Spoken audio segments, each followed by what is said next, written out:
Hello all, welcome to the another lecture of communication module.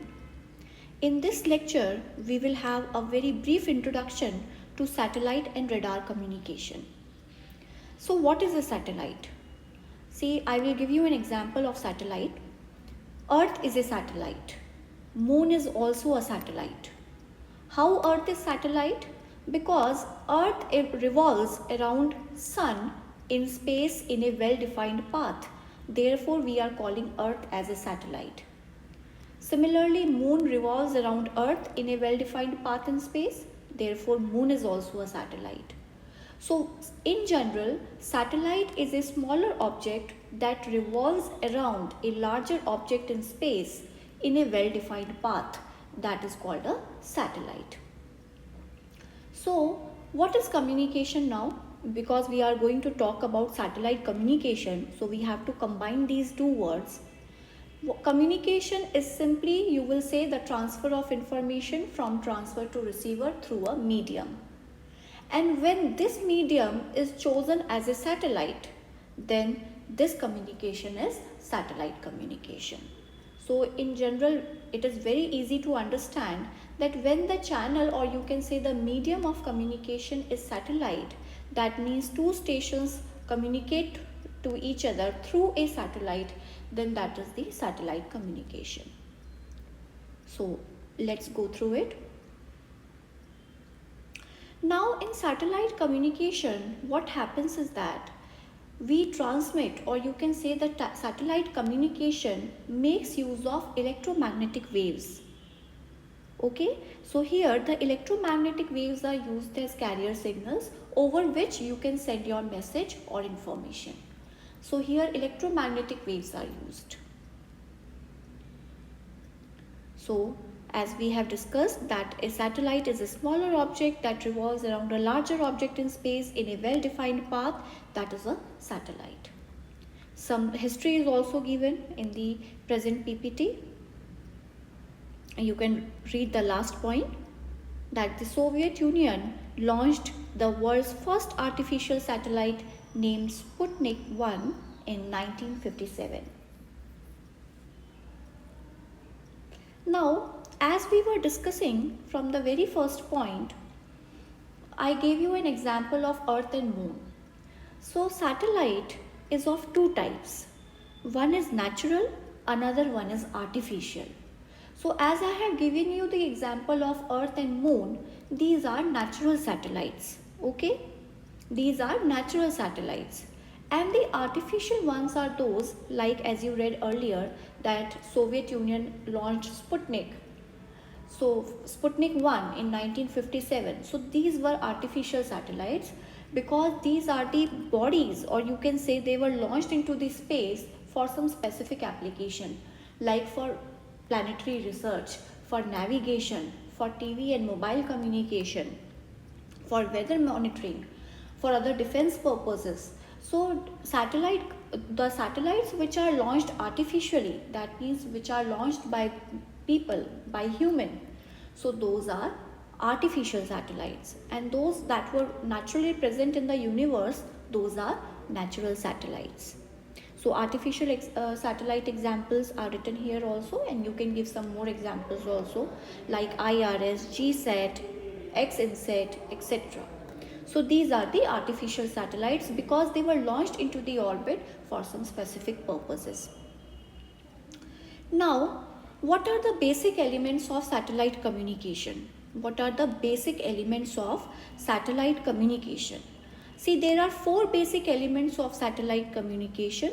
One is Earth station, second one is satellite itself, and terrestrial system and user. These four are the key elements of satellite communication. Okay, and this question is very important. You must know the block diagram and you must know the elements of satellite communication.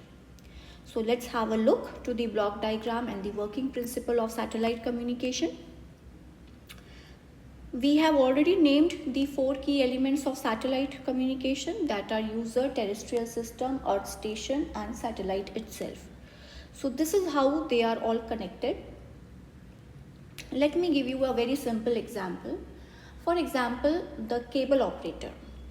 The cable operator in old days, nowadays people have their own dishes at their installed at their own homes.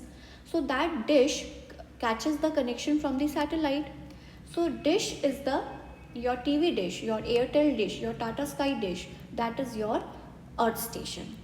And now the user is also the earth station itself, because it is not supplying the connections to the other people, you yourself are using it. But in the old days, there was a cable operator in the city or in the town, and he has a dish at his own shop, and he used to supply the connections to various users, various homes. So those homes where he was supplying the connection, that were users. The where the dish was installed, that particular place is the earth station. Okay, and the medium through which the earth station and users are connected is the terrestrial system. So now if I talk opposite to it, if a user wants to send any information like this, if the user wants to send any information to the earth station, so first of all it will be sent to the terrestrial system. The terrestrial system will further process it, modulate it, and will make it suitable for further communication, and will send the signal to the earth station. The earth station will now send or transmit this signal to the satellite in the space, and the frequency on which this signal is transmitted, that is called uplink frequency. Alright. Similarly, now the signal from the satellite will again amplify it, because the signal has been traveling over a long distance and reached the satellite. So satellite will further process the signal, respond to the signal, analyze the signal, amplify it, and will retransmit it back to the earth station on a frequency that is called downlink frequency. So satellite transmits the signal again to the earth station. Earth station then makes that signal suitable further and process it to the terrestrial system, and terrestrial system further sends it to the user. So the two earth stations, the two users are communicating over here with the satellite as the medium. So this is the satellite communication. You can just go through it. This network consists of several earth stations on ground which are linked with the satellite in space. End users are connected to these earth stations through the terrestrial system, as we have seen in the diagram also. The user generates the message signal, which is passed and processed through terrestrial to the earth station. Earth station modulates the signal and sends that signal to the satellite in space on the uplink frequency spectrum. Satellite then amplifies it, processes the signal, and retransmits it back on the downlink frequency spectrum. So this was the working principle of satellite.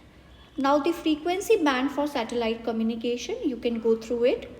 One is the uplink one, that is uplink part, and the downlink part. So you can just go through it. These are the various frequency bands which are used for satellite communication, having their own specific applications. Now these are the pros and the cons of satellite communication. See, the advantages you have already seen, okay, and you are experiencing it also in your daily life. The advantages of satellite communication, you can just go through them over here also. Area of coverage is more, of course. Each and every corner of the earth is covered. Transmission cost is independent of the coverage area, and more bandwidth and broadcasting capabilities. But the cons, the first disadvantage that comes to our mind is the cost. Launching a satellite in space is a very costly process, and if it fails, then it is again costly. So therefore it is very costly process. The propagation delay of satellite systems is more as compared to that of conventional terrestrial systems, obviously because it is launched at a very high distance, so propagation delay will be there. Difficult to provide repairing activities also if any problem occurs in the satellite system, and free space losses more, because the signal travels all through the free space, so that loss is comparatively more. So these are the pros and the cons of satellite communication, and which are very much common and will be easily learned. Now comes the applications. We have been experiencing them since so many years, like TV and mobile communication. We have been using satellite communication only. Then for the military purposes, satellite is very important. Remote sensing, weather conditions monitoring, all this is done through satellite communication. Your DTH, that is TV broadcasting, very common example of satellite communication. So I hope that you can write the applications of satellite communication, but yes, you must go through these applications so that you can get some technical words to write. So these were the applications of satellite communication: radio broadcasting, voice communication, internet applications such as providing internet connection for data transfer, GPS applications, internet surfing. These are all satellite communications. So now next move on to the radar introduction. First of all, let me tell you the full form of radar, that is radio detection and ranging. Radio detection and ranging, that is the full form of radar. And it basically works on a very simple principle. Let me give you an example. We usually once in a year visit the hill stations, and in the movies also we have seen that whenever you take your name in the hills, you get back an echo of your name itself. So what happens, the same principle is being used in the radar also, that the radar system transmits some electromagnetic pulses continuously to detect the presence of an object, and not only the presence, it also detects the behavior of the object, and on the basis of that behavior it reaches some conclusion. So we were talking about the radar system continuously transmits some electromagnetic waves, and as the waves get reflected back to the radar system, it simply assumes that the object is present if the magnetic waves, or you can say the waves, gets reflected back. It not only reflects only a single wave, it keeps on transmitting the electromagnetic pulses continuously for within some seconds. So if the object is stationary, every time the wave that is reflected back will have same characteristics. But if the object is moving, so every time the electromagnetic wave reflected back will be having a different characteristic. So based on this inference, first of all, presence is detected. Then whether the object is moving or stationary, this could be detected. Whether the object is natural or some metallic object or artificial object is there, that could be detected. Whether the object is from different country or our country itself, if we have deployed a radar based on some defense system and all, it could be detected. So based on this is typically a manual perception, and based on that perception, the experts that sits there, that he or she perceives the characteristics of the magnetic waves that are reflected back and gives an inference or perception that the object must be this. Alright, so this is how the radar system works, that is the radio detection and ranging system. So it is basically based on electromagnetic waves, because it keeps on transmitting the electromagnetic waves, or you can say pulses, that get reflected back, and the behavior of those pulses, or you can say the characteristics of those pulses, are analyzed. So you can just go through it, that radar is an electromagnetic based detection system that works by radiating electromagnetic waves and then studying the echo or the reflected back waves. Now the full form I have told you. The detection refers to whether the object is present or not, and ranging refers to the distance at which the object is present. So it also measures, or you can also perceive some distance at which the object is present. So the target could be stationary or it could be movable. Ranging refers to the distance between the radar and the target. Basic principle of radar, as you can see in the diagram itself, you can see the principle of radar. The pulses first of all go and they are reflected back by the plane, and then they come back to the radar. The person sitting at the system will analyze these waves that are reflected back by the aeroplane, and he or she will conclude that a plane is going from there. Now that plane belongs to that country or not. If it belongs to some other country, then it will be having some other behavior. Certain parameters are there to decide it. Whether it is a commercial plane or a fighter plane, there are also certain parameters to define it. So the radar gives a very close approximation of the object present or the distance at which the object is present from the radar.